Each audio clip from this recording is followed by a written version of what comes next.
On a beaucoup écrit au sujet de l'histoire militaire. Les actions militaires passées ont enseigné aux planificateurs militaires de notre époque de nombreux principes importants relatifs aux opérations de combat.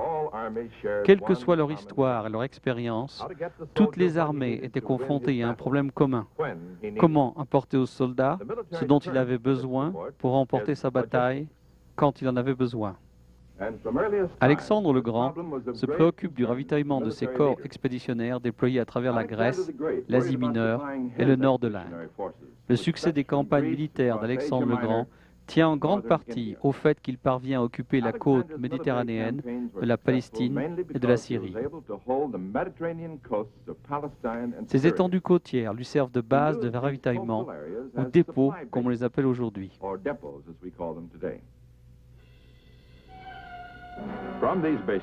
Depuis ces bases, il peut réapprovisionner ses armées en vivres, en matériel de combat nécessaire à leur victoire. Un siècle plus tard, au cours d'une guerre contre les Romains, Hannibal franchit les Alpes et se trouve confronté au même problème de devoir entretenir une armée déployée bien au-delà de ses frontières. Dans l'incapacité de s'assurer la maîtrise des eaux au sud de l'Italie, Hannibal ne peut pas se prévaloir de bases de ravitaillement côtières. Les voies de ravitaillement terrestres se révèlent inadéquates. Et finalement, les tentatives d'Hannibal visant Rome échouent. En 1812, les armées napoléoniennes marchent droit au désastre lorsqu'elles envahissent la Russie, sans provisions suffisantes pour entretenir les troupes face au rigoureux hiver russe. L'histoire militaire est remplie d'exemples similaires, démontrant l'importance du soutien logistique pour le combattant, ainsi que le rôle décisif qu'il joue dans l'issue de la bataille.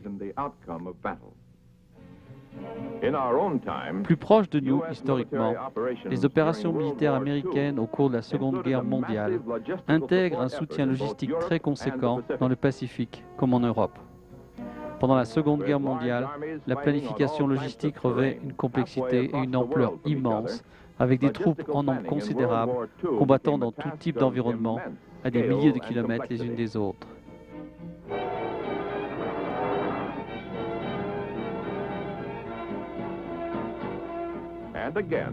Une fois encore, les enseignements de l'histoire militaire se voient confirmés. La volonté de remporter la victoire doit s'accompagner de moyens à sa mesure. Aujourd'hui, et à grande échelle, nous allons découvrir un autre effort logistique de grande envergure, la fourniture du matériel de combat et des services nécessaires au soutien des opérations militaires américaines de défense du Sud-Vietnam libre.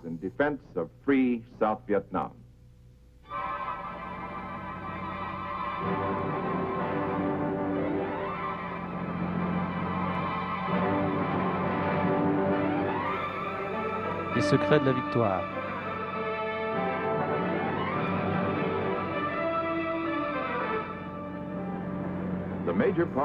Pour la majeure partie du ravitaillement et de l'équipement à destination du Vietnam, le voyage commence dans les ports de la côte ouest des États-Unis. Tout le ravitaillement, les armes et l'équipement nécessaires pour équiper, entretenir et transporter nos troupes de leur mission au Vietnam sont livrés aux docks, prêts à être expédiés. De nombreux articles importants de ravitaillement sont embarqués dans des conteneurs spécialement conçus pour faciliter leur chargement et déchargement. Tout a commencé par la nourriture, en passant par les armes légères, les munitions et le matériel médical, jusqu'aux hélicoptères et les armes lourdes, doivent pouvoir être livrés en bon état à nos soldats.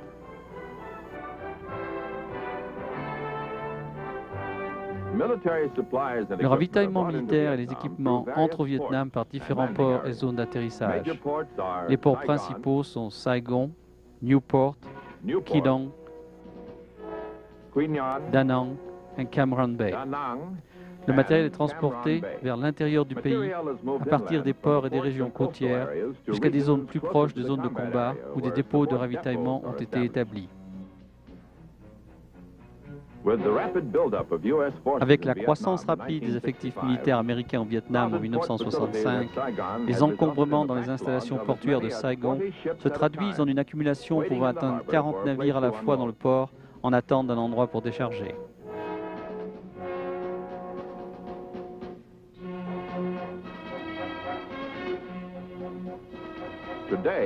Aujourd'hui, un programme extensif de modernisation a augmenté de manière significative l'efficacité de la manutention de la marchandise. La coopération entre les autorités sud-vietnamiennes et le personnel de transport de l'armée américaine a éliminé les bouchons dans le port.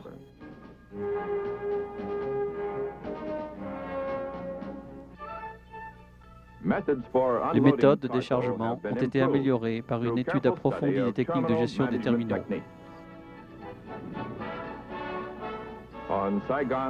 Sur les quais de Saigon, les marchandises se manœuvrent rapidement et facilement au moyen de chariots élévateurs.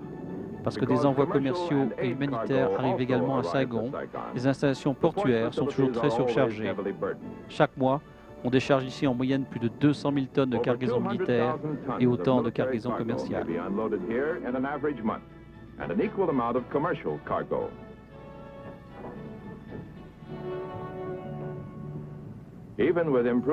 En dépit de l'amélioration des installations portuaires, le déplacement de chargement à travers Saigon est souvent entravé par la circulation dans les rues encombrées de la ville.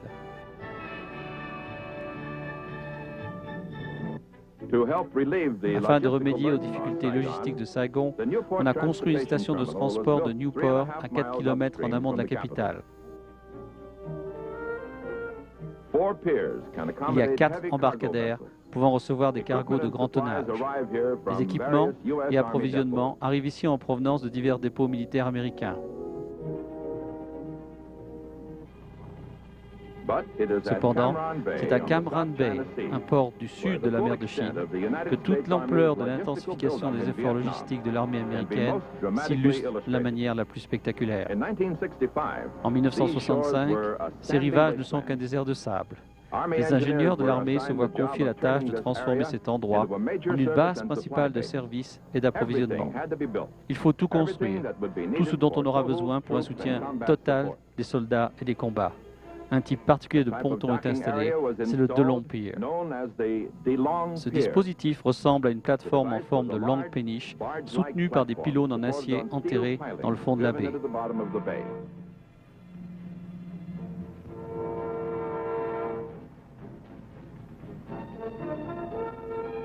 Les DeLong Piers, ou les pontons DeLong, sont d'utilisation courante dans de nombreux points de ravitaillement côtier du Sud-Vietnam. Vers fin 1966, s'achève à Cam Ranh Bay la construction d'une jetée DeLong servant à la manutention de munitions. Situé à l'extrémité d'une longue chaussée pour des raisons de sécurité, le ponton peut recevoir 1000 tonnes de munitions par jour.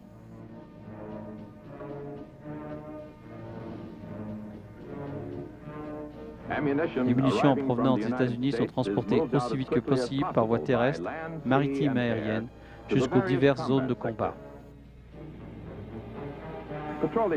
Le traitement des produits pétroliers à usage des avions et véhicules militaires est assuré par des installations spécialement construites. Les infrastructures de Cam Ranh Bay peuvent accueillir des pétroliers de grand tonnage dont le chargement est pompé au rythme de 1,5 million de litres par heure.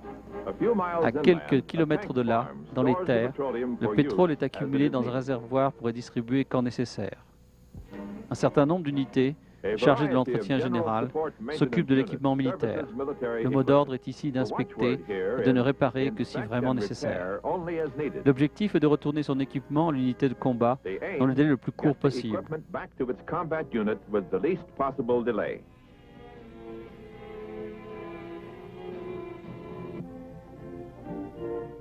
Ce qui est auparavant un village de pêche dortoir est devenu un port moderne et dynamique, doté des capacités de traitement, de déchargement et de transbordement de quantités gigantesques d'approvisionnement et d'équipements militaires dont le besoin est urgent.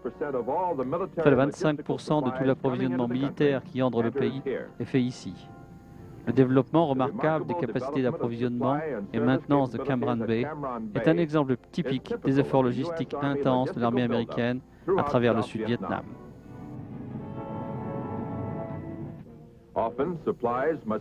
Bien souvent, l'approvisionnement doit se concentrer dans des endroits ou des ports soit mal adaptés, soit indisponibles. Dans ces situations, les navires jettent l'ancre à distance de la côte et l'on transporte leur cargaison sur des embarcations plus légères.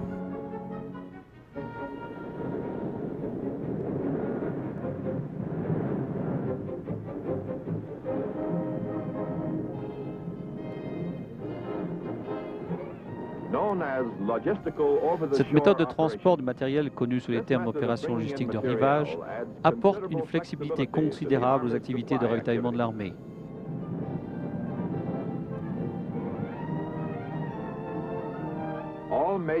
Tous les plus importants centres logistiques sont situés de manière stratégique pour une distribution plus efficace d'équipements de combat et de soutien. On comprend facilement l'ampleur du problème de la logistique militaire au Vietnam en considérant le nombre mensuel moyen de tonnes d'approvisionnement clés qui sont entrées et sorties du Sud-Vietnam en 1967.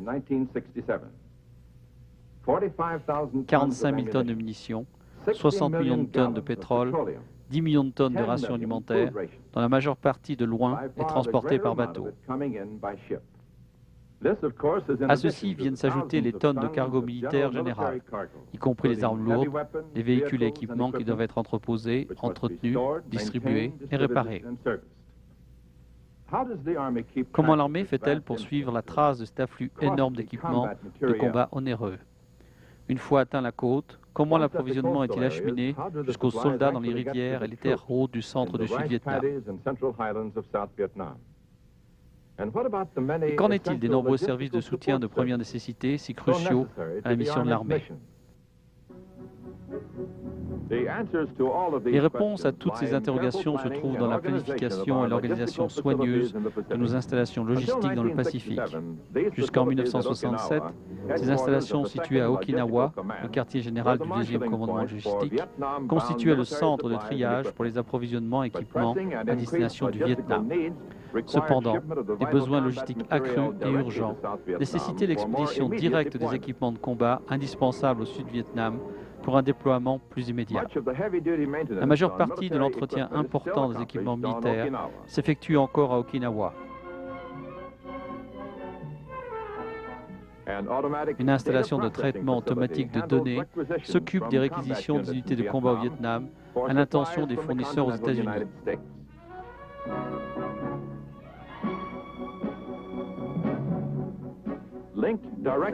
En liaison directe avec le commandement de Okinawa et le premier commandement logistique de Long Ben au Sud-Vietnam. Là, un centre de contrôle de stock, travaillant directement avec la base d'Okinawa, conserve les registres des stocks de ravitaillement existants au Vietnam et détermine les besoins futurs. Le premier commandement logistique est responsable de la distribution d'approvisionnement et d'équipements de combat arrivant dans le pays pour les soldats américains et les soldats d'autres nations du monde libre. C'est le plus important commandement armé individuel, avec plus de 60 000 employés formés pour l'approvisionnement et l'entretien au service des soldats alliés et américains à travers le Vietnam. Des munitions aux rations, de l'essence aux ponts, du matériel médical au logement, le commandement logistique apporte son soutien aux soldats au champ de bataille avec tout ce dont il a besoin pour l'appuyer dans sa mission de combat. Avant de se mettre en route en convoi de ravitaillement, les chauffeurs des camions de l'armée sont informés des dangers qui peuvent les attendre. Ces hommes portent des armes et ils savent comment s'en servir dans l'éventualité d'une attaque des Viet Cong contre leur convoi.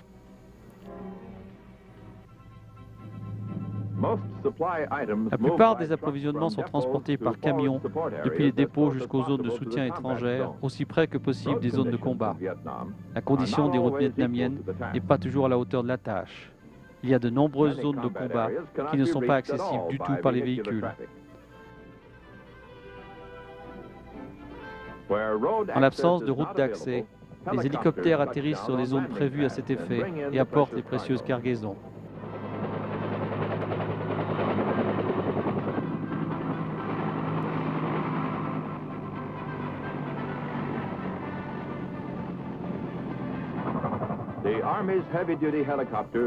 L'hélicoptère militaire lourd, le CH-47, connu sous le nom de Chinook, peut tout transporter, qu'il s'agisse d'équipements lourds de construction ou d'unités complètes de soldats directement dans la zone de combat. Pour des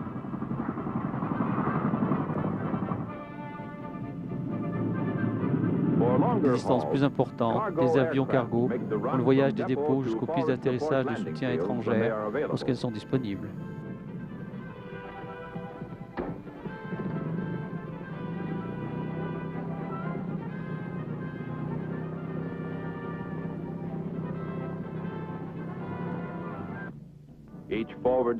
Chaque zone de soutien étrangère constitue des stocks de toutes les classes d'approvisionnement adaptés au type particulier de l'unité qu'elle assiste.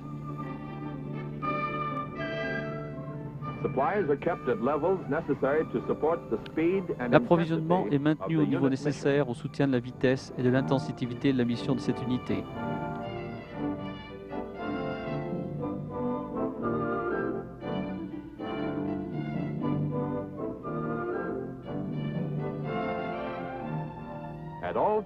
Le contact est maintenu en permanence avec le quartier général du premier commandement logistique afin de s'assurer que le matériel supplémentaire sera disponible en cas de besoin.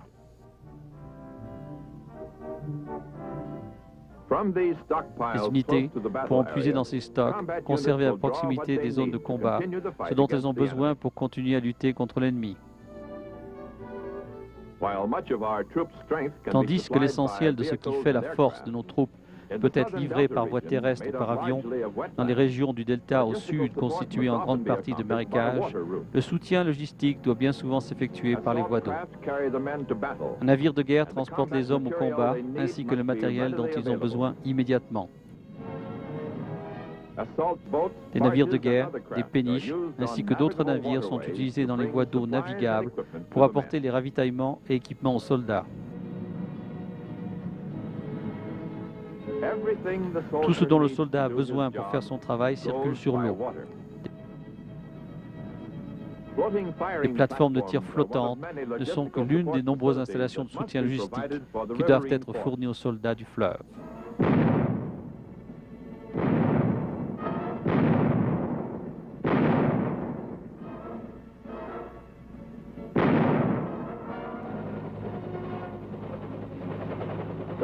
Les deux compagnies de soutien de combat dans ces régions disposent d'une grande capacité de manœuvre. Le bateau de soutien pour les combats dans le fleuve se déplace là où il peut servir la mission de l'unité de manière optimale. Les avions et équipements militaires peuvent être réparés sur place, sur les barges d'entretien, ce qui évite d'avoir à éloigner des zones de combat le matériel d'importance cruciale. Une autre installation fluviale joue un rôle de soutien aux activités de combat de l'armée. Le navire d'entretien des avions militaires de Crawfish Christie Bay mouille au large de la côte du Sud-Vietnam. Le faisceau sont bord une équipe d'experts spécialisés formés pour tous les principaux modèles d'avions. Dans la bataille, le temps est toujours un élément crucial. À bord du navire d'entretien, on économise des heures précieuses, voire des jours, en réparant des équipements qui devraient autrement être réparés sur des bases américaines, dans le Pacifique, ou renvoyés aux États-Unis pour leur entretien. Les forces à disposition immédiate au Vietnam requièrent les mêmes aptitudes et talents en matière de réparation dans des dizaines d'autres spécialisations. Les équipements, tels que les véhicules blindés, posent un problème particulier d'entretien. Les chars, transports de troupes blindées et autres véhicules de combat, peuvent être mis hors de combat non seulement du fait d'un acte de l'ennemi, mais également sous l'effet des rigueurs de la chaleur, de l'humidité et des terrains difficiles.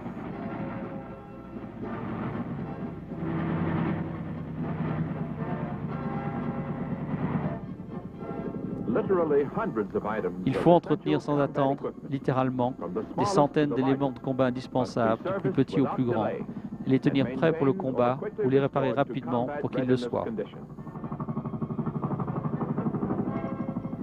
L'entretien est l'une des bases du soutien logistique. L'organisation de l'entretien de l'armée apporte un soutien qui va des réparations sur le terrain aux abords des zones de combat jusqu'aux capacités d'entretien plus adéquates et bases logistiques de plus grande ampleur. Un commandement est un contrôle consciencieux tout au long de la chaîne de soutien logistique. Il garantit que les opérations de combat soigneusement planifiées puissent se dérouler sans interruption et avec des plus grandes chances de réussite.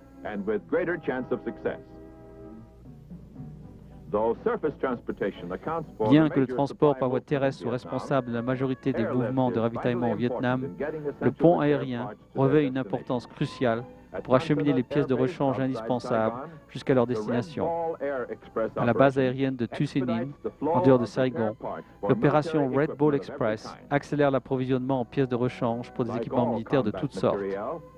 Comme pour tout le matériel de combat, les stocks de Red Ball sont maintenus à des niveaux suffisants pour faire face aux nécessités fondamentales. Les envois Red Ball reçoivent une priorité de transport afin que les pièces de rechange qui font sérieusement défaut puissent être livrées aux unités de combat sans délai. Bien que l'approvisionnement des soldats et l'entretien des équipements représentent la base de l'effort logistique de l'armée américaine, de nombreux autres services de soutien sont indispensables aux opérations de combat. Les ingénieurs militaires ouvrent la voie à la création d'installations logistiques.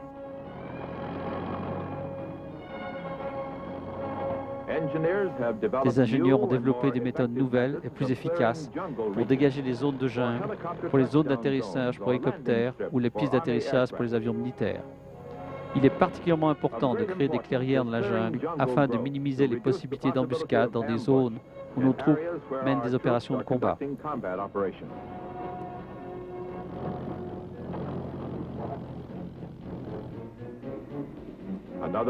Une autre méthode pour éliminer les endroits où l'ennemi pourrait se cacher consiste à défolier, c'est-à-dire à employer un spray chimique qui inhibe la croissance du feuillage.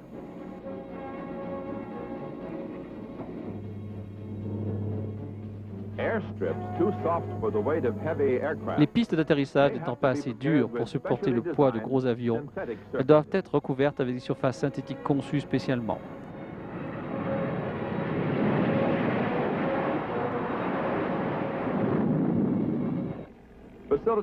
Ce sont des ingénieurs militaires qui font marcher les fabriques de matériaux de construction tels que le béton ou l'asphalte.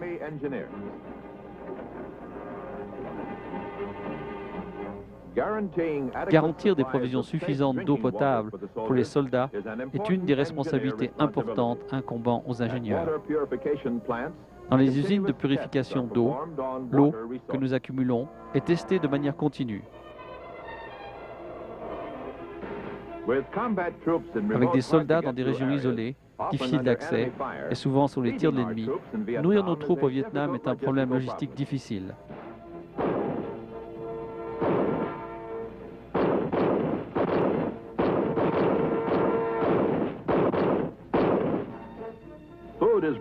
Les vivres sont transportés dans les zones de combat par camion, partout où c'est possible.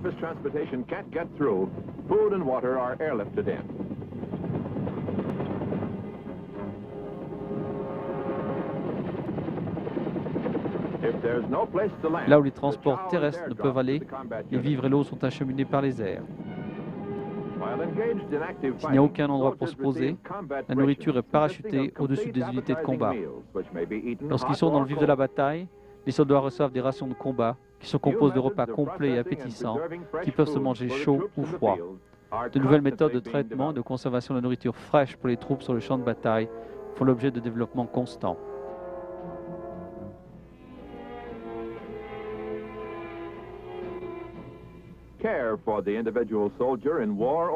Prendre soin du soldat en tant qu'individu en temps de paix comme de guerre a toujours été un souci majeur de l'armée américaine.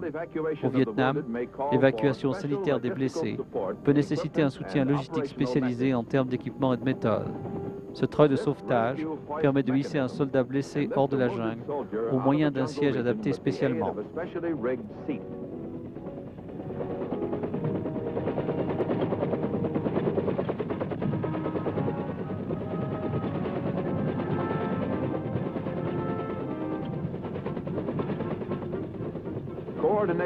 La coordination des unités de sauvetage des hôpitaux dans l'ensemble du Vietnam permet le transport le plus rapide possible des blessés de la scène de la bataille la plus proche de l'installation médicale. Soutien logistique pour le combattant pourvoit à ses devoirs comme à sa détente. Des divertissements sont souvent organisés par les bases et dans les hôpitaux. Il faut pouvoir aux besoins et au logement des intervenants des spectacles ambulants.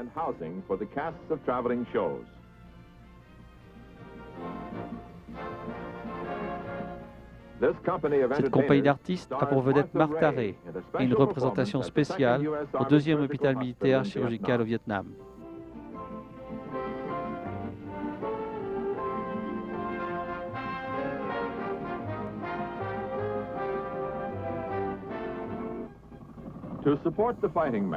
L'un des objectifs constants de la logistique militaire est de fournir aux combattants le soutien des derniers progrès technologiques en matière d'équipement de combat. Cette plateforme de tir mobile est déposée dans une rizière inondée par un hélicoptère. Un Howitzer 105 mm est acheminé et déposé sur la plateforme offrant un placement d'artillerie particulièrement avantageux. Une innovation dans le repérage des troupes ennemies est le personnel de détection aérien. Les hommes d'un détachement de chimistes sont aux commandes de ce dispositif monté sur un avion militaire.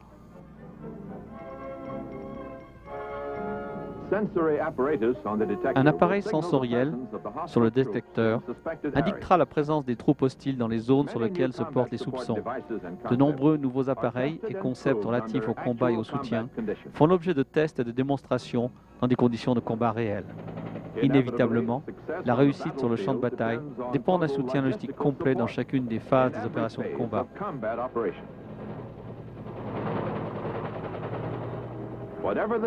Quelles que soient les provisions ou les services nécessités, où que ce soit, ils doivent être disponibles. Le besoin est toujours urgent, le délai est toujours immédiat.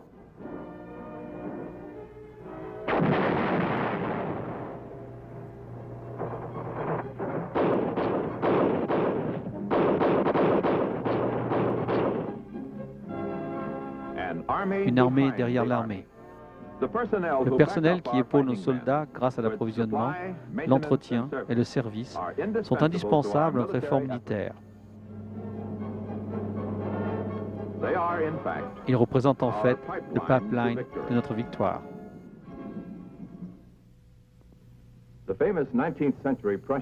Le célèbre stratège militaire prusse du XIXe siècle, Karl Sunkelofist, résume la raison d'être de la logistique militaire de façon éclatante dans sa fameuse série d'essais sur la guerre. Amener chaque homme, chaque cheval et chaque fusil disponible au champ de bataille dans le délai le plus court possible et avec le plus d'impact. En termes de nos moyens et méthodes militaires modernes et plus sophistiqués, c'est ce que nous effectuons aujourd'hui au Vietnam.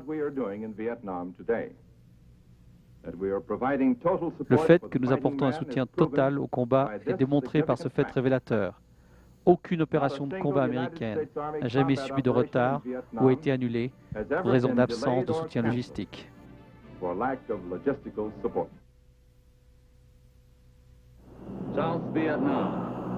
Au Sud-Vietnam, le support aérien apporté à nos troupes est inégalé dans l'histoire. Ici, les troupes amenées par les C-130 de la 315e division aérienne se déploient pour l'opération Birmingham.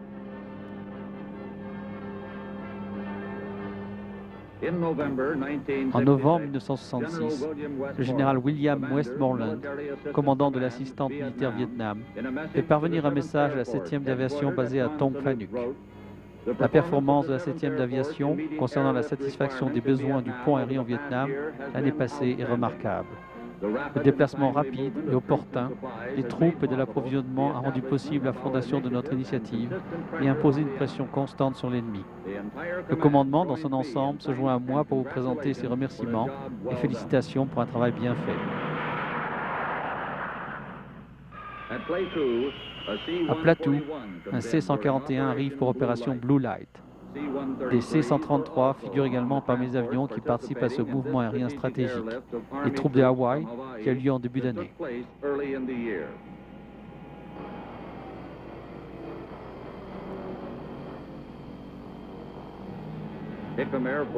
Il y a une phase comportant un point de déchargement et un autre avion décollant toutes les 3 heures sur le vol 6000 miles. En opérant 24 heures sur 24, le transport de l'armée de l'air, le transport aérien du 61e escadron, apporte les 3000 soldats et quelques 4600 tonnes d'équipement 8 jours en avance sur le plan, marquant le plus important pont aérien stratégique dans une zone de combat.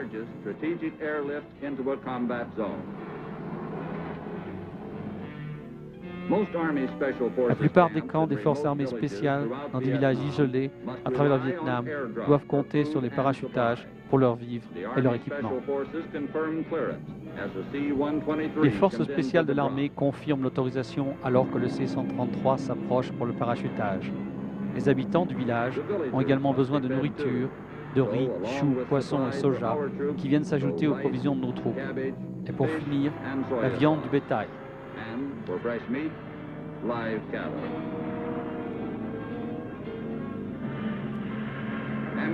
Les munitions sortent d'un C-130 par une autre méthode de ravitaillement aérien. Un C-123 dans l'opération Paul Revere, livre du fil barbelé à la première de cavalerie.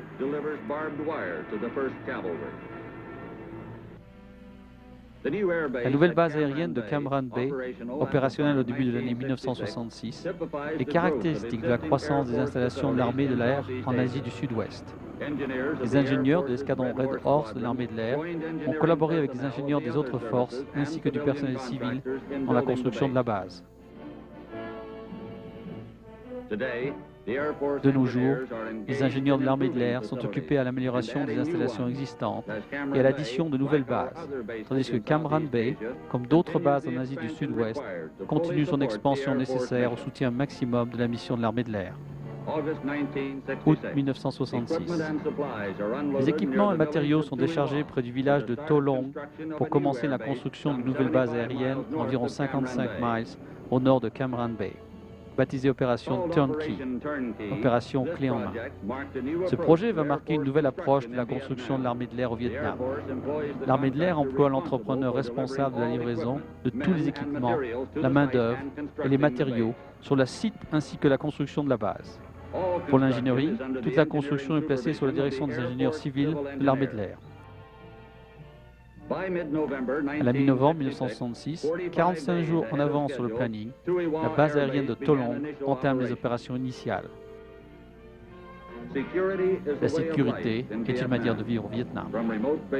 Des petites bases isolées à la base gigantesque de Tan Son Nhut, l'installation est sous la garde de la police de l'air à cause du danger omniprésent d'une attaque sournoise des Viet Cong. Au portail principal de Tan Son Nhut, notre police de l'air collabore avec ses homologues de l'armée de l'air vietnamienne. Tout véhicule civil qui entre ou sort est soumis à une inspection minutieuse. Tous les colis sont examinés. Lorsque les avions armés sont au sol, une sécurité maximum est en place là où ils sont garés.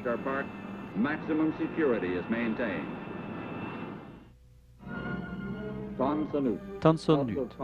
Une partie des troupes de combat aérien au Vietnam effectue désormais près de 48 000 décollages et atterrissages par mois.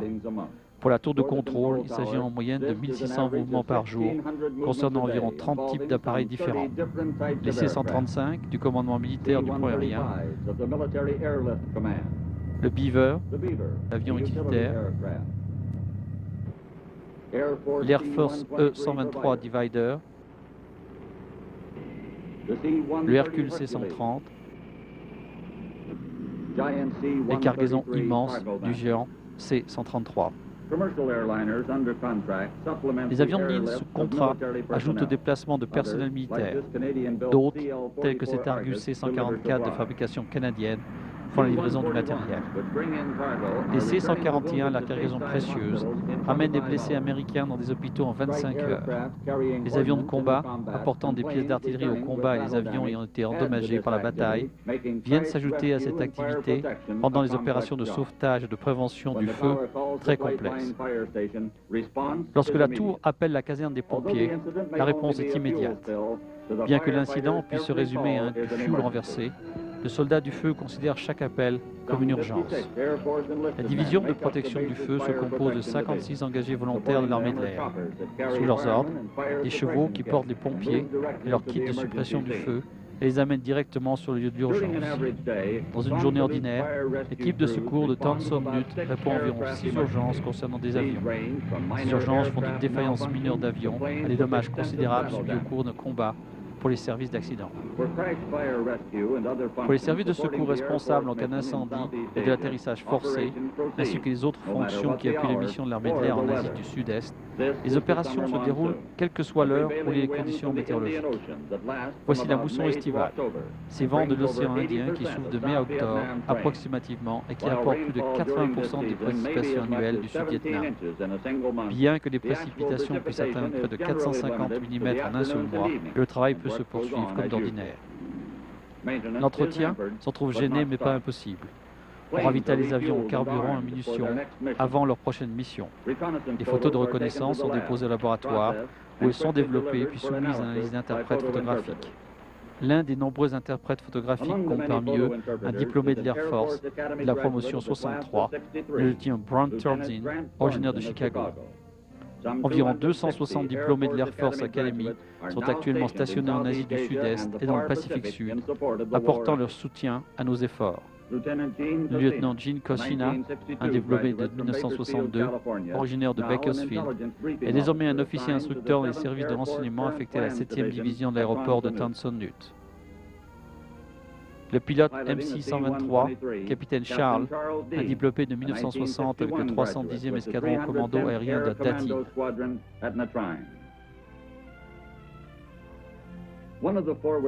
L'un des contrôleurs aériens avancés, pilotant des 01E au départ de Danang, capitaine Richard Ames, 27 ans, et originaire de Denver, est un diplômé de l'Académie de 1960 qui compte plus de 240 missions de combat. Le premier lieutenant Thomas McAfee, promotion 62, originaire de Webster Grove, Missouri, est affecté à un escadron de F-100 à Benoit. Aux commandes d'un AE-1 avec les premiers escadrons commando, capitaine James Gunter, qui est sorti de l'Académie en 1959. Le premier lieutenant William Harding de Wallingford, Pennsylvanie, est basé dans une autre partie du sud-est asiatique. Pilote de F-105 avec le 562e escadron de chasse tactique, il est sorti en 1963. Le capitaine Norris Olson, promotion 61, pilote de B-57 avec le 13e escadron bombardier à l'est de Da Nang. Il a plus de 160 heures de combat à son actif. Plus de 700 diplômés de l'Air Force Academy ont effectué ou sont en train d'effectuer des périodes de service régulières dans la zone de conflit du sud-est asiatique. Il y en a 250 qui sont en service actif de manière temporaire.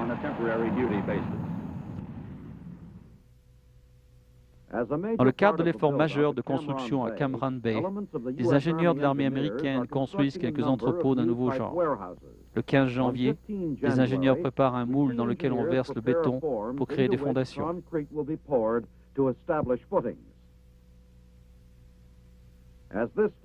Tandis que cette phase suit son cours, les bulldozers nivellent les terres tout autour. Des ouvriers vietnamiens ont été embauchés pour leur prêter assistance.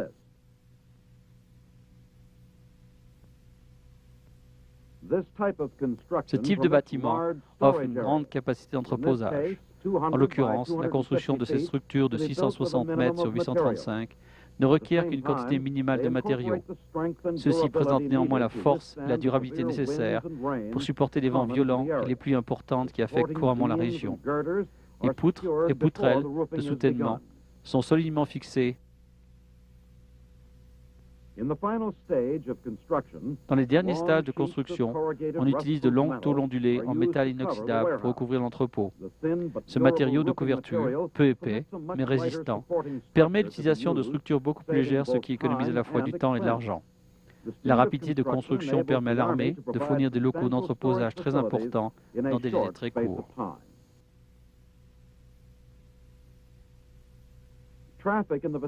C'est la police militaire américaine qui se charge de la circulation dans la région de Cam Ranh Bay. Elle fait partie du système de sécurité de la région et se concentre sur les jetées de villages.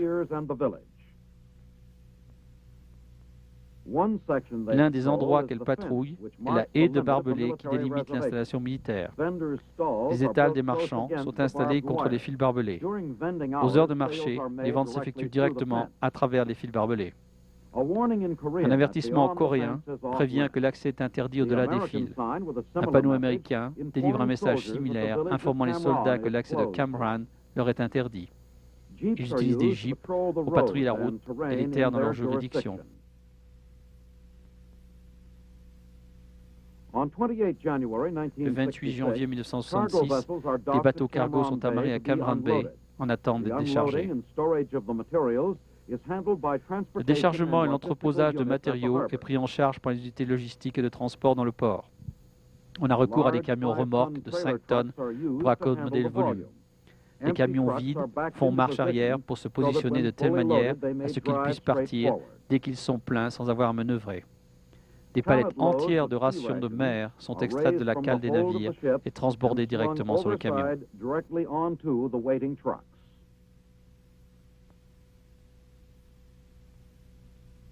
Elles sont immédiatement acheminées vers l'un des entrepôts situés à proximité.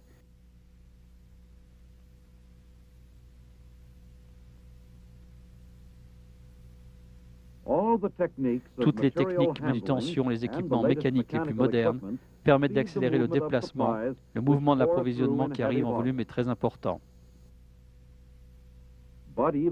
Cependant, même les équipements modernes se frayer un chemin de sortie dans le sable littoral pendant le port. Il fait peu de progrès, jusqu'à ce qu'il soit poussé par un autre véhicule qui lui n'est pas entravé par une cargaison lourde.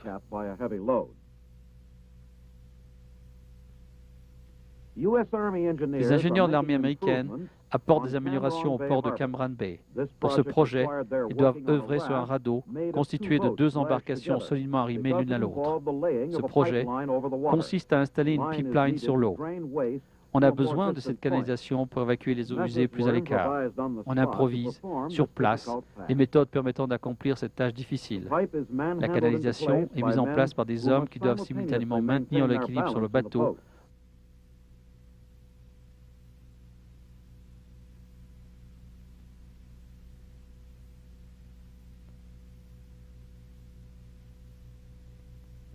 œuvrant quasiment dans l'ombre des navires vidés sur le ponton de Long. Les hommes préparent ce port crucial aux exigences du futur livraison. Les ingénieurs militaires, unités responsables de canalisation, progressent rapidement dans un centre d'emmagasinage de carburant en construction proche de la frontière thaïlandaise. Lorsque ces images ont été filmées le 20 avril dernier, 3 des 5 cuves prévues dans le réservoir avaient été achevées, et la majeure partie du travail autour d'elles accompli. Une fois terminées, les opérations de nivellement et de dégradation, toute la surface sera couverte d'asphalte. Ici, nous voyons une canalisation en train d'être soudée pour être utilisée sur une ligne d'alimentation. Pendant ce temps, d'autres ingénieurs et un ouvrier thaïlandais installent une jonction en T entre la canalisation et le premier réservoir à être terminé. Ailleurs, le personnel relie les tuyaux sortant des réservoirs à des filtres séparateurs. Toutes les canalisations souterraines reliant les réservoirs ont été installées auparavant, de même que les filtres séparateurs.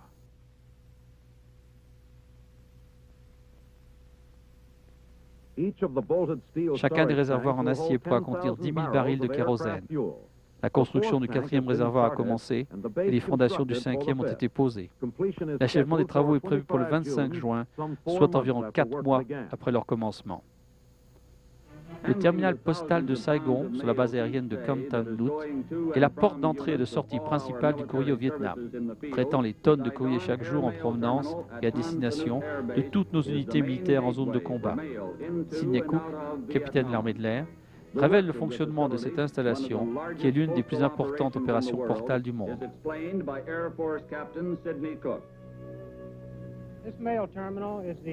C'est dans ce terminal postal que 75% de tout courrier à destination de la République du Vietnam sera traité en premier. Le courrier arrive quotidiennement en provenance des États-Unis, ainsi que d'autres pays sur des vols commerciaux militaires.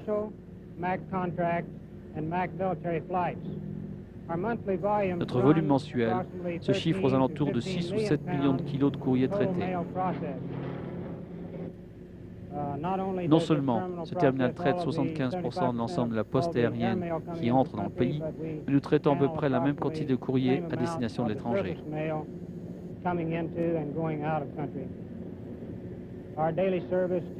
Notre distribution quotidienne dans les localités du pays depuis les États-Unis prend de 4 à 7 jours. Il faut compter environ 3 à 4 jours pour que le courrier en partance d'ici arrive aux États-Unis. Cela va très vite, en très grande partie grâce aux hommes qui travaillent dans cette organisation, les services postaux et les messagers. Et nous considérons qu'ils font un travail formidable. Nous aimerions que tout le monde comprenne bien que ce terminal et le service postal dans l'ensemble du Vietnam est le meilleur service dont les soldats américains au combat aient jamais bénéficié.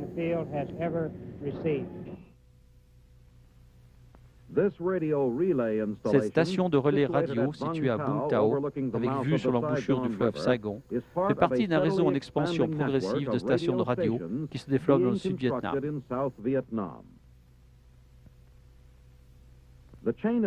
La chaîne de stations, qui porte le nom de Système intégré de communication à bande large, est gérée par le commandement stratégique de communication de l'armée américaine et couvre désormais la majeure partie de l'Asie du Sud-Est. La construction de nouveaux terminaux, tels que ce projet de Bung Tao, progresse rapidement pour améliorer le service offert afin de satisfaire les exigences toujours grandissantes en matière de transmission.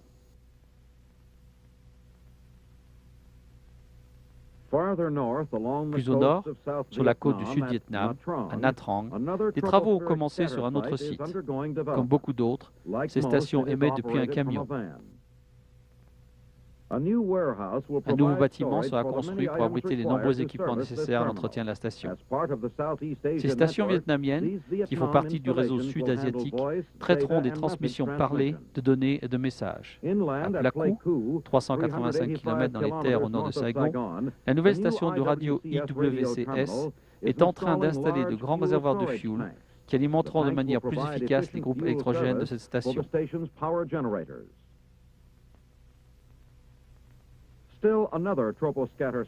Il y a encore un autre site de dispersion situé à Da Nang, 160 km au sud de la frontière entre Nord-Vietnam et Sud-Vietnam. Ici, les fondations pour des antennes radio et des abris pour les groupes électrogènes sont en cours de construction. Les camions sont arrivés. Le terminal de Phu Long, un autre site au long des plaines centrales côtières, est en fonction depuis un bon moment. La base est bien avancée et la police militaire monte la garde à l'entrée, inspectant tous les véhicules. Les véhicules entrants sont inspectés au moyen de ce mécanisme à miroir afin de s'assurer qu'ils ne dissimulent pas de bombes ou encore quelqu'un cherchant à s'infiltrer. Ici à Phu Long, la construction de nouvelles installations suit son cours. Bien qu'encore en travaux, les nouvelles stations IWCS font déjà partie du réseau mondial SATCOM de communication